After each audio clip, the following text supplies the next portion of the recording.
السلام علیکم. یو ځل بیا ډاکټر اکبر افریدي د ډاکټر اکبر افریدي افیشل چینل نه نن به تاسو سره مونږ په دې پروګرام کې د الرجی باره کې معلومات شیر کوو او دا الرجی څه شی دی. تاسو به اورېدلی وي د ډېرو خلکو الرجی خبره کوي. څه داسې دي چې هغه پیتالوجیکل مسلې دي او څه داسې څیزونه دي چې څوک د سګرټ د لوګي نه تنګېږي، څوک داسې وي چې هغه انډه یا هګۍ وخوري د هغې نه هغې ته الرجي وي، څوک داسې وي چې هغه د پولن د ګلونو نه تنګېږي، د هغې چې کومه ګرده د هغې نه تنګېږي. د چا الرجي چې وي هغه د الونه وي، دغه شانتې مختلف قسمه خلک دي چې هغه مختلف قسمه الرجیز بیانوي او دا زموږ په معاشره کې عام دي. څه خلک داسې وي چې هغه غنم نشي خوړی، تاسو به کتلی وي چې هغه د غنمو روټۍ نه خوري، د غنمو نه چې څه جوړ وي د هغې نه الرجي وي. او څه خلک داسې وي چې کله د غنمو ټیم وي ترېشري کېږي، د هغې کوم بوس وي ګردۍ چې وي د هغې نه،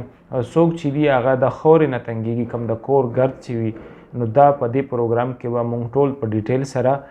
تاسو ته ښایو چې هومیوپاتیک کم میډیسن داسې دي چې هغه په الرجي کې کار کوي او تاسو د کمې الرجۍ سره چې مخ یې تر دې پورې که تاسو پیاز خورئ او د پیاز د وجې نه تاسو ته تکلیف جوړیږي، نو یو ډېر ښه میډیسن دی چې هغه به موږ تاسو ته په دې پروګرام کې ښایو شریکوو به سره. تاسو به اورېدلي وي او کتلي وي چې داسې خلک دي چې هغه څه خوراکونه داسې کوي چې هغې په خوله باندې دا خبره راځي چې ما ته الرجي ده د دې شیزونو نه چې کوم شیز زه اخورم نو هغې سره ماله درد راځي، ماله تکلیف راځي، چکر را باندې راځي، دې سره بېهوشي راځي. داسې خوراکونه چې د کومو سره په روټین کې موږ مخامخ کېږو موږ ته تکلیف راکوي. اکثر به تاسو د خلکو نه اورېدلي وي چې زه هګۍ، انډه یا ایګ چې ورته وایو دا اخورم نو هغې د وجې نه ما ته تکلیف جوړیږي، ډایریا راته کېږي، ومیټینګ کېږي، الټیانې راځي، یا چکر راځي، یا بېهوشي راځي، نیمه بېهوشي راځي. نو دې دپاره په هومیوپاتیک کې بهترین میډیسن چې دی هغه فیرمیټ په نوم باندې دی چې کومو خلکو ته د هګۍ نه د انډې نه چاته تکلیف رسي نو هغې د فیرمیټ یوز کړي نو انشاءالله چې دوی به بیا بهتر محسوسوي. اکثر به تاسو کتلي وي کومو زنانو ته چې پریګننسي وي هغه چې سالن ته یا کور کې کوم سالن یا ترکاري جوړیږي او د هغې دې ته سمیل راشي، بوی راشي، نو د دې بیا ومیټینګ زیات شي، دي الټیانې کوي، نازیه ورته فیل کېږي. د هغې دپاره بهترین میډیسن چې دی په هومیوپاتیک کې هغه کالچي کم په نوم باندې دی. د دې استعمال چې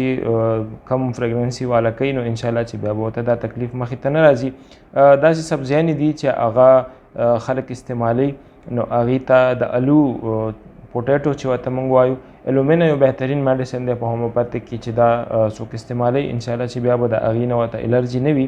او دغه شانتې بند ګوبي خلک استعمالوي، برایونیا یو ډېر ښه میډیسن دی په هومیوپاتیک کې. اکثر به تاسو اورېدلي وي چې زه ډای کلر وسمه چې ورته موږ وایو سر ته یې وسمه ورکوي، کلر ورکوي، ډای چې ورته وایو، یا ګیرې ته ورکوي، ویښتو ته ورکوي. هغې سره تاسو به ګورئ چې هغه سکین سور شي، دانې پرې راوخیجي یا خارښ کوي. نو زبردست میډیسن چې دی هغه سلفر دی چې د یو یا د دوو خوراکو سره هغه ټیک کېږي او که بیا هغه ډای یا کلر لګوي نو هغې ته سکین الرجي نه کېږي. دغه شانتې کم خلک چې غنم استعمالوي یا د غنمو د ګرد نه یا د بوس چې ورته موږ وایو یا ترېشرو په ټایم کې د غنمو د ګردې نه تنګېږي هغې دپاره سلفر هم یو بیسټ میډیسن دی. کم خلک چې کیک یا پیسټري استعمالوي هغې دپاره انټمکروډ او پلسټیلا ډېر ښه میډیسن دی په هومیوپاتیک کې چې بیا کیک یا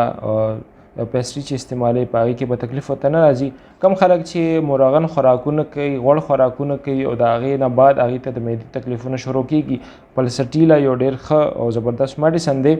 مالګه چې کم خلک ډېر زیات استعمالوي او د هغې سایډ افیکټ کېږي، د هغې نه ورته تکلیف کېږي یا بی پي شوټ کېږي، د هغې دپاره زموږ هومیوپاتیک کې بهترین میډیسن نیټرمیور دی چې هغه